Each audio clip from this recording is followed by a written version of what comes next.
Nobel না পাওয়ার পর গাজার শান্তি উদযাপন করতে মধ্যপ্রাচ্যে যাচ্ছেন ট্রাম্প।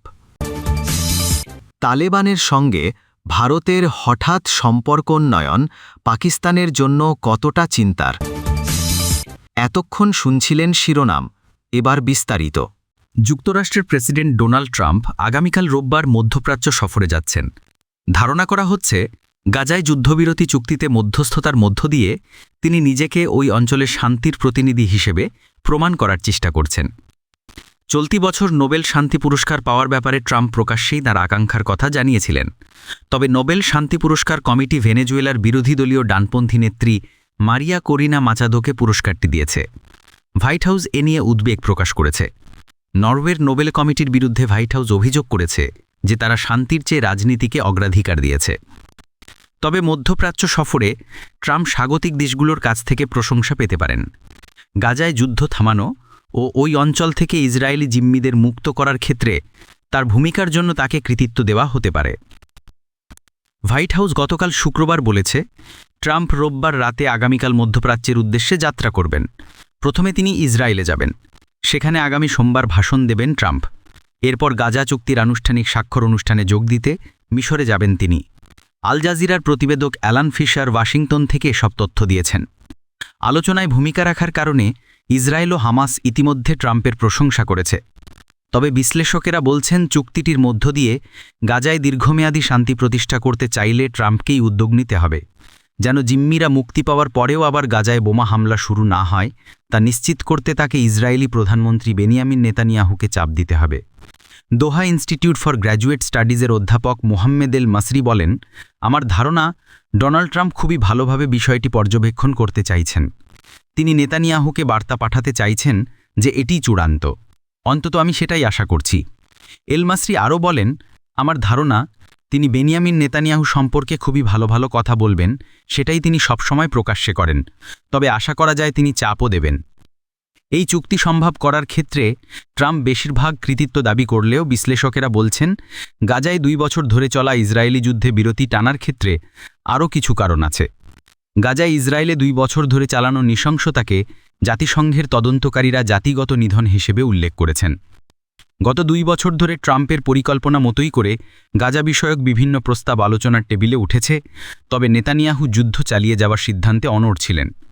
বিশ্বের অনেক দেশ, এমনকি কিছু পশ্চিমা মিত্র, গাজায় ইসরায়েলি অবরোধ ও গত মাসে কাতারে হামলা নিয়ে ইসরায়েলের সমালোচনা করে আসছিল। আর তার মধ্যেই গাজায় যুদ্ধবিরতির বিষয়ে সিদ্ধান্ত হল।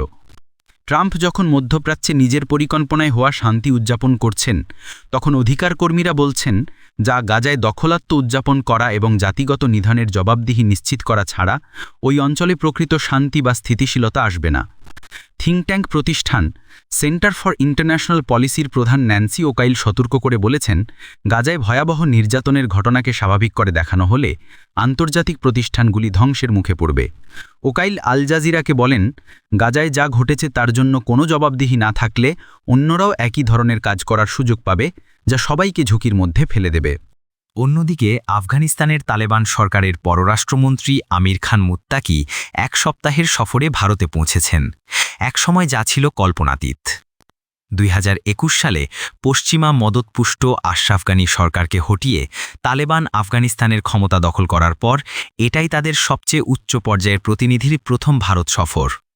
8 দিনের সফরে মুত্তাকি দেশটির কর্মকর্তাদের সঙ্গে কূটনৈতিক, বাণিজ্যিক ও অর্থনৈতিক সম্পর্ক নিয়ে আলোচনা করবেন। এ সফরকে ভারতের আফগান নীতি জোরদার করার ইঙ্গিত হিসেবে দেখা হচ্ছে। গতকাল শুক্রবার মুত্তাকি ভারতের পররাষ্ট্রমন্ত্রী এস জয়শঙ্করের সঙ্গে বৈঠক করার পর নয়াদিল্লি ঘোষণা করেছে তারা কাবুলে তাদের দূতাবাস আবার খুলবে। 2021 সালে তালেবান ক্ষমতায় ফেরার পর 4 বছর আগে ভারত দূতাবাস বন্ধ করে দিয়েছিল। ভারতের চিরপ্রতিদ্বন্দ্বী ও বৈরী প্রতিবেশী পাকিস্তানের ঐতিহাসিকভাবে তালেবানের সঙ্গে ঘনিষ্ঠ সম্পর্ক ছিল। দেশটি এবারের ঘটনাবলীর দিকে নিবিড় নজর রাখবে। জাতিসংঘের নিষেধাজ্ঞা থেকে সাময়িক ছাড় পেয়ে মুত্তাকি রাশিয়া থেকে দিল্লিতে পৌঁছেছেন। রাশিয়াই এখন পর্যন্ত একমাত্র দেশ যারা আনুষ্ঠানিকভাবে তালেবান সরকারকে স্বীকৃতি দিয়েছে। অবিশ্বাস্য হলেও সত্য যে তালেবান ক্ষমতায় ফেরার এত অল্প সময়ের মধ্যেই পাকিস্তানের সঙ্গে তাদের সম্পর্ক এতটা খারাপ হয়ে যাবে, আর একই সময়ে ভারত কাবুলের নতুন সরকারের সঙ্গে বহুপক্ষীয় সম্পর্ক গড়ে তুলবে, এ তিন পক্ষের কেউই কল্পনা করেনি। তালেবান বিরোধী ও পশ্চিমা সমর্থিত যে আফগান সরকারকে ভারত একসময় সমর্থন দিত, সেই সরকারকে ক্ষমতাচ্যুত করেছিল তালেবান। তবু এ সফর দুই পক্ষের বাস্তববাদী কূটনীতি ও দূরদর্শিতা প্রকাশ করছে। এ থেকে ইঙ্গিত পাওয়া যায় দুই দেশই কূটনৈতিক, রাজনৈতিক ও বাণিজ্যিক সম্পর্ক এগিয়ে নেওয়ার উপর গুরুত্ব দিচ্ছে।